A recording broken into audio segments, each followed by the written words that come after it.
Hello and welcome everyone. This is the part where I'm usually supposed to make a hard opinion and then later pull back and explain on it, but that won't be happening today. As I'm sure you're already aware, this is no ordinary video essay. Today's the day we examine Grant Morrison's Multiversity Ultra Comics. Oh, and look at me, trying to start the video without introducing myself. My name is Matt from Infinity Incorporated, patent pending, and I'll be your critic for the duration of this video. As an inspiring English major, I am more than qualified to impose my strictly more intelligent opinion on you, dear viewer. If at any point you don't find yourself agreeing with me throughout this video, just continue watching, as I'm sure you'll be thoroughly convinced by the end of it.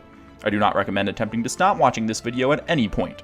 Thanks to the current YouTube algorithmic processors, you'll find that quite impossible. But before we begin, we are going to have to sync minds. Now I know what you're thinking. This guy's crazy, or this guy's just doing the exact same thing they do in the comic. And you'd be correct. Originality is a concept you won't find much of here. Now, in order to sync minds, I'm going to have to ask you to do something for me. In order to filter out all dissenting opinions, please press the button on your screen that looks like a thumbs up. For those of you viewers who have the video full screened, please exit full screen until the mind sync is fully established. Now that that's out of the way, we just need to establish our intellectual superiority disambiguation connection. To do that, simply click the subscribe button to understand that I am the leader, rendering all criticism against me null and void. All those who are unhappy with these roles will regrettably end up in the hyperspace omnivortex of eternal misfortune.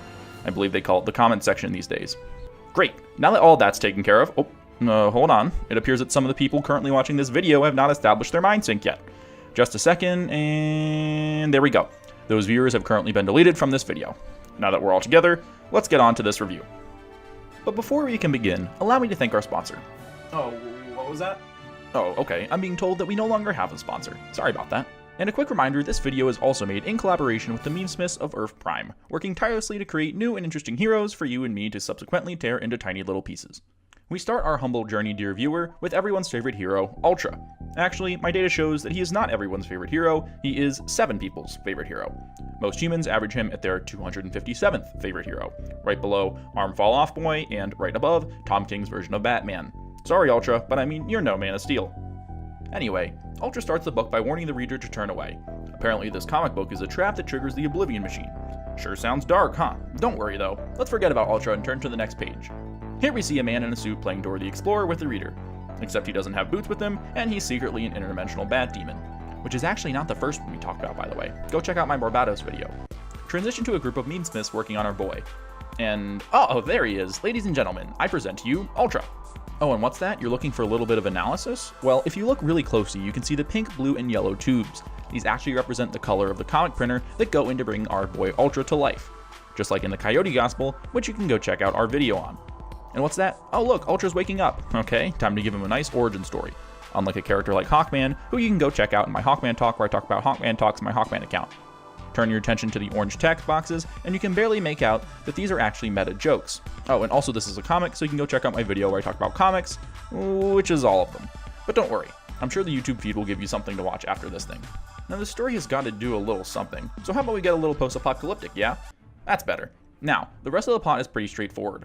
Ultra meets some kids, he has trouble solving a big Rubik's Cube, the kids turn out to be super cannibals, Ultra roasts iGuy with verbal abuse from Reddit trolls, Ultra goes back in time, and we end up back where we started. Now I could get into a little discussion about what the story actually means, but first, please don't forget to smash that like button. Now the most important symbol in this, hold on, it appears some of you did not in fact smash the like button. Now where was I? Oh yeah, no, some people still did not do it. Just know that Ultra is very disappointed in you. Anyway, the point of this issue is to put the comic down. You can tell because Ultra tells you not to turn the page, the troll comments in the issue all prove comics result in frustration and anger, and because it says the point of the issue is to put the comic down.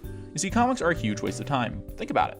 Have you ever seen anyone in a comic book store look genuinely happy? No, you haven't, because you're a self-respecting human being who doesn't go in a comic book store. Plenty of people get attached to these characters only to get very pissed off when a writer changes literally anything about them. But also, you have to keep changing them because you can't repeat the same story over and over. Now obviously, why would you waste your time reading anything?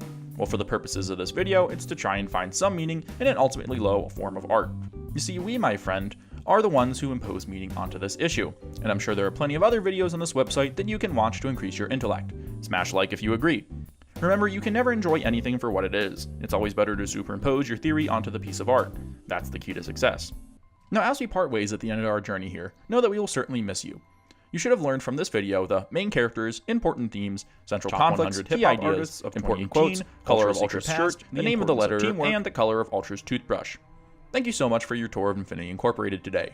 We hope you learned something useful. If you did, don't forget to like, share, and subscribe. And if you didn't, don't forget to like, share, and subscribe. And don't worry about our boy Ultra, he's doing just fine. Now please feel free to watch another video. We've run the numbers, and we found it's a very efficient use of your time. Goodbye friends, and remember, Rick Grayson is the most interesting direction for the character in years. Also, we're going to let this video play out until the 10-minute mark to make it work better for the YouTube algorithm.